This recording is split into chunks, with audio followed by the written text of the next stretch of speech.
वो 18 मई की रात थी। हमें घर में 1-2 दिन ही हुए थे। श्रद्धा बीते काफी दिनों से शादी के लिए बहुत जिद कर रही थी। उस रात भी अचानक उसे पता नहीं क्या हो गया, वो शादी की जिद पर अड़ गई। मैंने उसे समझाने की कोशिश की, लेकिन वो मान ही नहीं रही थी। आखिरकार मुझे गुस्सा आ गया, मेरे सिर पर मानो खून सवार हो गया। मैंने उसे बेड पर धक्का दे दिया और उसका गला दबाने लगा, तब तक जब तक उसकी जान नहीं निकल गई।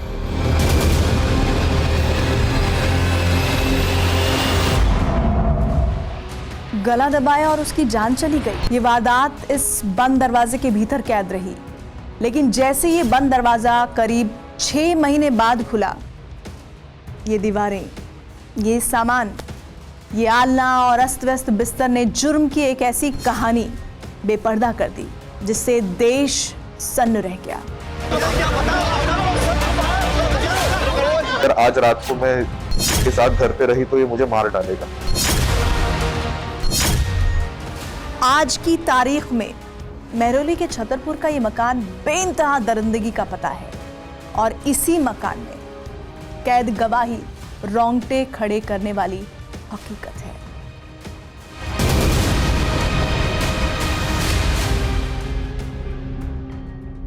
श्रद्धा का गला दबाना आसान था, लेकिन उसकी बॉडी को दिल्ली जैसे शहर में डिस्पोज करना बहुत मुश्किल। मैं काफी वक्त तक सोचता रहा कि आखिर क्या करूं, कैसे श्रद्धा की बॉडी को डिस्पोज करूं। तभी मुझे एक हॉलीवुड वेब सीरीज डेक्स्टर के बारे में याद आई। वो कुछ इसी तरह की सीरीज थी। मैंने भी डेक्स्टर की तरह ही बॉडी को डिस्पोज करने का फैसला किया।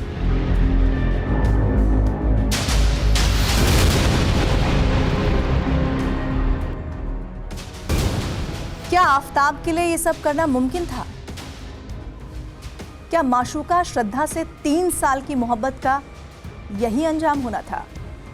तैश में गला दबाना और जान लेना तक तो बात सही थी, लेकिन उसके आगे?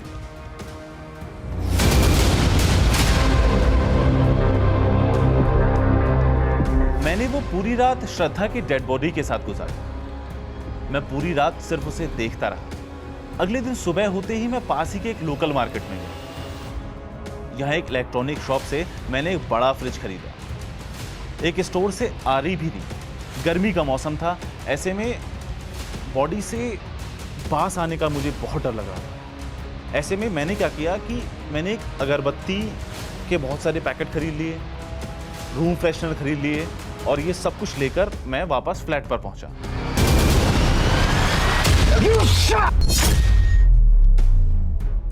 18 मई की रात छतरपुर की इस गली को कुछ पता ही नहीं था कि आफताब और श्रद्धा के मकान के भीतर क्या हो चुका है।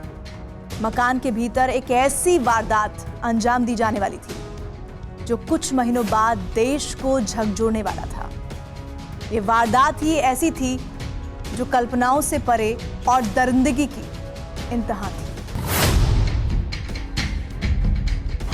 इसके बाद मैं सीधा फ्लैट पर आया, खाना खाया और धीरे धीरे आरी से श्रद्धा के शरीर के टुकड़े करने शुरू कर दिए। एक एक कर मैं श्रद्धा के शरीर के टुकड़ों को फ्रिज में रखने लगा, लेकिन थोड़ी देर बाद मैं थक गया। मैंने बाकी बचे शरीर को ऐसे ही फ्रिज में डाल दिया। मैं काफी थक चुका था, लेकिन मुझे अपनी जान बचानी थी, डेड बॉडी को ठिकाने लगाना था। ऐसे में मैंने पहले ज़ोमैटो से खाना मंगाया और उसके बाद रात 2 बजे एक बैग में बॉडी के कुछ टुकड़े रखकर जंगलों की तरफ चला गया और दूर जंगलों में टुकड़ों को फेंक कर घर वापस आकर सो गया। आफताब कितना बड़ा कसाई है, इसका अंदाजा उसकी शैतानी करतूत से लगता है। कहते हैं कि जिस मकान में श्रद्धा की लाश फ्रिज में रखी थी, उसी फ्लैट पर वो अपनी गर्लफ्रेंड लेकर आता था। बहरहाल गंडासे से श्रद्धा के जिस्म के 35 टुकड़े करने वाला आफताब भी वारदात को अंजाम देने के बाद जख्मी हुआ और इस बात की तस्दीक उस डॉक्टर ने की जिसके क्लिनिक पर आफताब वारदात के बाद अपने जख्मी हाथ के साथ पहुंचा था। तो मैं गया वहाँ पे, उसको देखा तो एक लड़का जो है अच्छा हेल्दी सा और देखने में काफ़ी स्टाइलिश लग रहा था देखने में। और बातचीत में मैंने उससे हिंदी में बात की तो हिंदी में नहीं, सिर्फ इंग्लिश बोल रहा था। तो फिर मुझे मजबूर होकर मुझे भी इंग्लिश में बोलना पड़ा। हमने पूछा उससे कि how did you sustain this injury. तो बोला कि doctor while cutting my fruit I got this injury. तो मैं फल काट रहा था और ये हल्का सा कट लग गया मुझे। डॉक्टर को तो मालूम ही नहीं था कि आफताब कितने संगीन गुनाह को अंजाम देकर आया था। पेशे से शेफ आफताब अमीन पूनावाला खुद को फूड ब्लॉगर कहता था। वो फल और सब्जी काटने का माहिर था। श्रद्धा की बॉडी के 35 टुकड़े करने से पहले उसने खूब शराब पी और मुंह को कपड़े से अच्छी तरह से ढक लिया। इसके बाद केमिकल से आफताब ने कमरे और रेफ्रिजरेटर को साफ किया था, जिससे किसी को पता ना चल सके कि उसके 300 लीटर के फ्रिज में श्रद्धा के शव के टुकड़े रखे थे। फिल्मी कहानी से सीखकर मर्डर करने वाले आफताब ने गूगल की मदद से चालाकी से सबूत मिटाए। उसने कई दिनों तक शव के टुकड़े हिफाजत से रखने के लिए फार्माल्डिहाइड नाम के केमिकल का इस्तेमाल किया। बॉडी को ठिकाने लगाने का तरीका उसने इंटरनेट से सीखा था। इसी तरह मुझे श्रद्धा के शरीर के टुकड़ों को ठिकाने लगाने में तकरीबन 18 रातों तक जागना पड़ा। मैं रात 2 बजे ऐसे ही उठता, बॉडी के कुछ पार्ट बैग में डालकर फेंक आता ताकि कभी फंस ना सकूं। इसके लिए मैंने हर बार बॉडी पार्ट को फेंकने के लिए जंगल में एक अलग जगह चुनी। मैं चाहता था कि उसके शरीर के टुकड़ों को जानवर खा जाए ताकि श्रद्धा के बारे में किसी को कुछ पता ही ना चले। अगर श्रद्धा उस रात मेरी बात मान जाती तो शायद आज हम साथ में होते। मैंने उस रात उसे बहुत समझाने की कोशिश की थी, लेकिन वो मान ही नहीं रही थी। आखिरकार मेरे पास श्रद्धा को मारने के सिवा कोई चारा नहीं था। हर गुनहगार आखिरकार अपने अंजाम तक पहुंचता है। आफताब के साथ भी ऐसा ही हुआ। वो क्या सोचकर श्रद्धा के प्यार की गिरफ्त में आया और क्यों श्रद्धा को आफताब से मोहब्बत हुई, इस कहानी का सिरा करीब 4 साल पहले मुंबई के मलाड में शुरू होता है। एक डेटिंग ऐप के जरिए श्रद्धा और आफताब की मुलाकात हुई और बात आगे चली गई।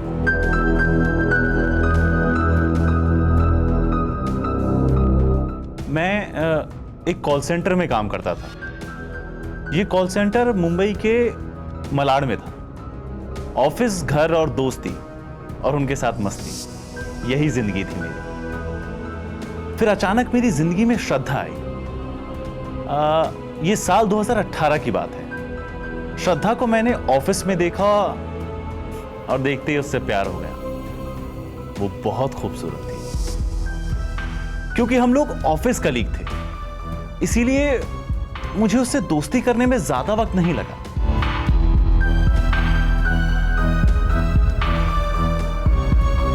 आफताब मुंबई के वसई में श्रद्धा के घर से महज 3 किलोमीटर की दूरी पर रहता था। यूनिक पार्क नाम की बिल्डिंग के 301 नंबर फ्लैट में श्रद्धा उससे कई बार मिलने आई थी। पड़ोसियों ने उसे देखा था। ये सोसाइटी में बहुत लोग को मालूम है। हाँ, वो तो मतलब कभी कभार लड़की क्या दोस्ती में पहले आती जाती थी उसके साथ। अच्छा, लड़की आती जाती थी ये हाँ, इस सोसाइटी में पता था। 1 महीना पहले कुछ पुलिस भी आई थी। वो लड़की के फादर ने कंप्लेंट डाला था अपने मानिकपुर चौकी में, तो पुलिस वेरिफिकेशन के लिए आई थी कि भाई लड़की इधर है क्या। तो बातचीत कुछ लोगों से, सोसाइटी में तो था नहीं, सोसाइटी में कुछ लोगों से बातचीत की। वो लोग बोले कि नहीं, ऐसी कोई लड़की तो आती नहीं, क्योंकि ऑलरेडी वो लोग 1.5-2 साल से फिलहाल अलग ही रह रहे थे। साल 2019 में जब दोनों लिव इन में रहने लगे तो श्रद्धा ने परिवार से नाता तोड़ लिया, पर आफताब अपनी फैमिली से मिलने आता रहता था।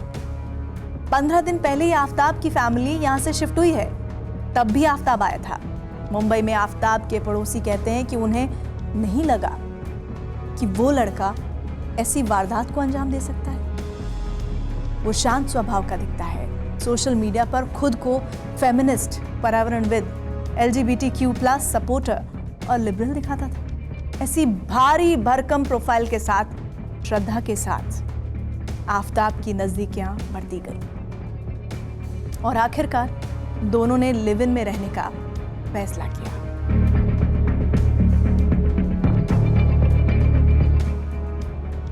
बात 2019 के शुरुआती महीनों की। श्रद्धा और मैंने साथ में लिव इन में रहने का फैसला किया। श्रद्धा ने घर पर बहाना बनाया कि घर ऑफिस से बहुत दूर है और वो अपनी एक दोस्त के साथ ऑफिस में किराए पर फ्लैट पर रहना चाहती है। उसके घर वाले मान गए और हम दोनों साथ में रहने लगे। लिव इन में रहने के कुछ दिन बाद श्रद्धा ने हमारे बारे में अपने घर वालों को सब कुछ बता दिया। उसके घर वाले मुझे पसंद नहीं करते थे। वो चाहते थे हम दोनों अलग हो जाएं। घर वालों ने उस पर बहुत प्रेशर भी बनाया, लेकिन वो घर वालों के खिलाफ जाकर मेरे साथ शादी करने और लिव इन में रहने के लिए अड़ गई। उसे सिर्फ मैं चाहिए था और आखिरकार उसने अपने घर से हर रिश्ता खत्म कर लिया। मुंबई से शुरू हुई मोहब्बत को शादी की मंजिल पर पहुंचना था। श्रद्धा पूरी तैयारी में थी। उसने घर वालों से बगावत भी कर ली थी, लेकिन आफताब को यह मंजूर नहीं था। उसे लिव इन तक श्रद्धा बर्दाश्त थी। श्रद्धा के साथ एक बहुत बड़ी दिक्कत थी। वो शुरुआत से ही शादी की जिद पर अड़ी थी, लेकिन मैं शादी के लिए तैयार ही नहीं था। इसे लेकर हमारे बीच बहुत झगड़े होते थे। कई बार मुझे उस पर इतना गुस्सा आता कि मैं अपना आपा खो बैठता और उस पर हाथ उठा देता। वो कई बार मुझे छोड़कर जाना चाहती थी, लेकिन मैं बस किसी तरह उसे रोक लेता था। मैं भले उससे शादी के लिए तैयार नहीं था, लेकिन वो मुझे छोड़कर चली जाए ये भी मुझे बर्दाश्त नहीं था। वो मेरे लिए एक ऑब्सेशन सी हो गई थी। मुझे उससे एक ऑब्सेशन सा था। करीब 2 साल तक हमारा रिश्ता ऐसे ही चलता रहा। हम साथ में जॉब करते हुए लिव इन में रहते रहे, लड़ते झगड़ते और कभी प्यार करते। प्यार और तकरार के खेल में आफताब को दिल्ली से नौकरी का ऑफर आया। उसने दिल्ली शिफ्ट होने का फैसला किया। 8 मई 2022 को दोनों दिल्ली आए। दिल्ली के पहाड़गंज के एक होटल में दोनों रुके और फिर उसके बाद अपने कॉमन फ्रेंड के घर। इसके बाद आफताब ने मेहरौली के छतरपुर के जंगलों के पास एक मकान किराए पर लिया और इसी के 10 दिन बाद यानी 18 मई की रात उसने श्रद्धा की हत्या कर दी। 2022 में मैंने मुंबई छोड़कर दिल्ली आने का फैसला किया, क्योंकि मुंबई में करियर को लेकर कोई ग्रोथ नहीं दिख रही थी। श्रद्धा भी मेरे साथ दिल्ली आने के लिए तैयार थी। कुछ महीने हमने इसके बारे में बहुत सोचा। इसी दौरान मुझे दिल्ली से एक नौकरी का ऑफर आ गया और फिर 8 मई को शायद 8 मई को हम दोनों दिल्ली आ गए। दिल्ली आने के बाद हम एक दिन पहाड़गंज के एक होटल में रुके। फिर हमने एक और रात किसी और होटल में गुजारी। फिर छतरपुर में हमारा एक कॉमन फ्रेंड रहता था, तो हम उस कॉमन फ्रेंड के घर चले गए। कुछ दिन हम लोग वहीं रहे। फिर हम दोनों ने मिलकर फैसला किया कि हम लोग छतरपुर में ही रहेंगे और यहीं पर हमने एक फ्लैट किराए पर ले लिया।